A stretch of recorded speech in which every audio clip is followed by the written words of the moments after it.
Have you ever felt like you're just a passenger in your own life, tossed around by events you can't control? A bad day at work, an unexpected bill, a rude comment from a stranger. It's easy to let these things dictate our happiness. We often think, if only this external thing would change, then I'd be happy. But the Stoics, thinkers like Marcus Aurelius, Seneca, and Epictetus, offered a revolutionary alternative.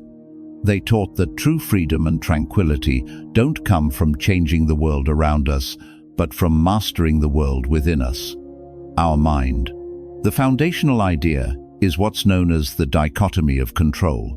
It's elegantly simple. In life, some things are within our control, and some things are not. What's in our control? Our thoughts, our judgments, our choices, our actions, basically, our inner world. What's not in our control? Pretty much everything else. The weather, the economy, what other people think of us, traffic, and even our own health to a large extent. The Stoic genius lies in realizing that most of our suffering, our anxiety, and our frustration comes from trying to control the uncontrollable. We get angry in a traffic jam because we think we should be moving. We feel hurt by criticism because we want to control someone else's opinion of us. We worry about the future because we're trying to guarantee an outcome that isn't guaranteed. So, how do we start to change this? The first step is to practice mindful awareness. Whenever you feel a wave of negative emotion, anger, anxiety, sadness, pause for a moment. Don't just react.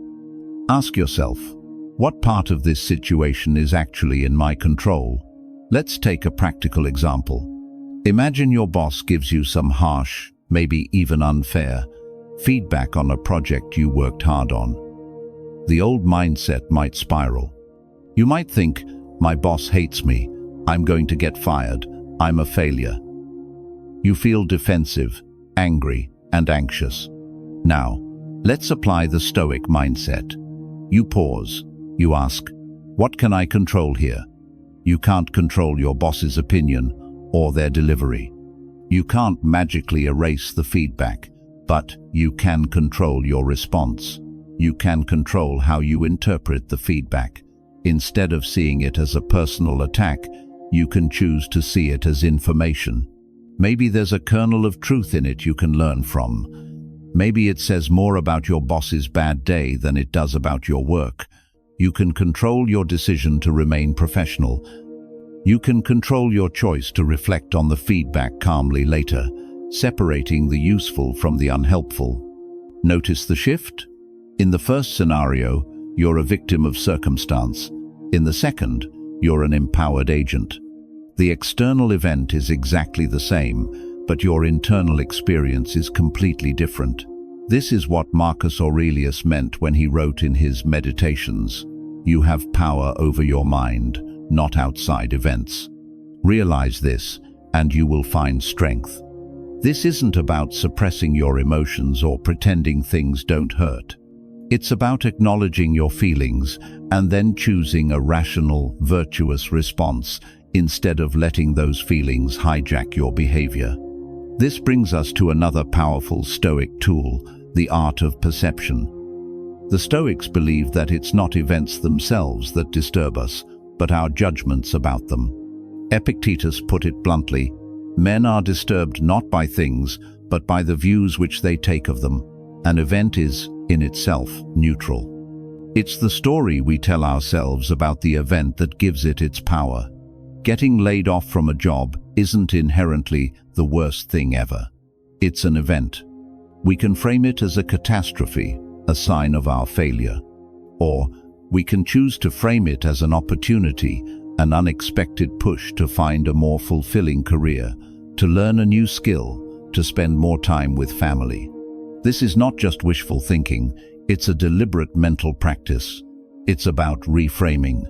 When you face a challenge, instead of thinking, why is this happening to me? Try asking, what can this teach me? How can I use this situation to practice courage, or patience, or wisdom? The obstacle doesn't just block the path, it becomes the path. This mindset, known as the obstacle is the way, turns every challenge into a training ground for your character. Stuck in that traffic jam?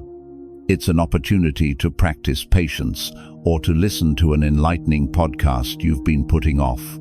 A difficult conversation with a loved one? It's a chance to practice empathy and clear communication. Changing your mindset isn't an overnight fix. It's a daily practice, like going to the gym for your mind. One of the best ways to train this muscle is through journaling. At the end of each day, take a few minutes to reflect. Think about what happened. Where did you get upset? Where did you get anxious? Then, analyze it through a Stoic lens. Did you get upset about something you couldn't control? How could you have perceived it differently? What would have been a more virtuous response? This practice, recommended by Stoics like Seneca, helps you learn from your day and prepares you to handle tomorrow with greater wisdom and calm. Another powerful daily practice is to contemplate the temporary nature of things, a practice called memento mori, or remember you must die.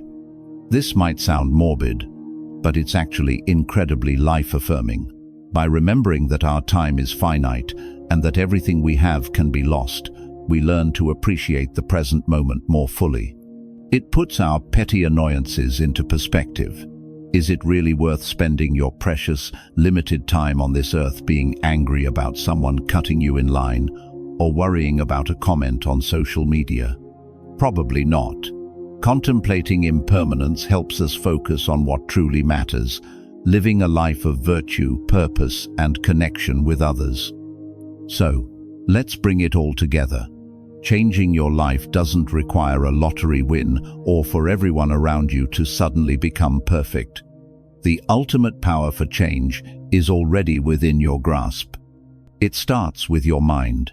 By focusing on what you can control, your thoughts, judgments, and actions, you reclaim your power from external chaos. By reframing obstacles as opportunities, you turn every challenge into a source of strength. And by remembering the preciousness of your time, you focus on what truly matters. This isn't about being emotionless. It's about being free.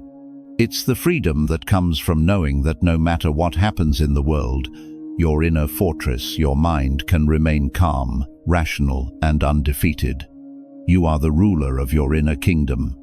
Start small. The next time you feel a surge of frustration or anxiety, just pause. Take a breath. Ask yourself, is this in my control? That single question is the first step on a path to profound and lasting change.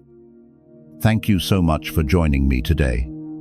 I hope this has given you some valuable tools to think about.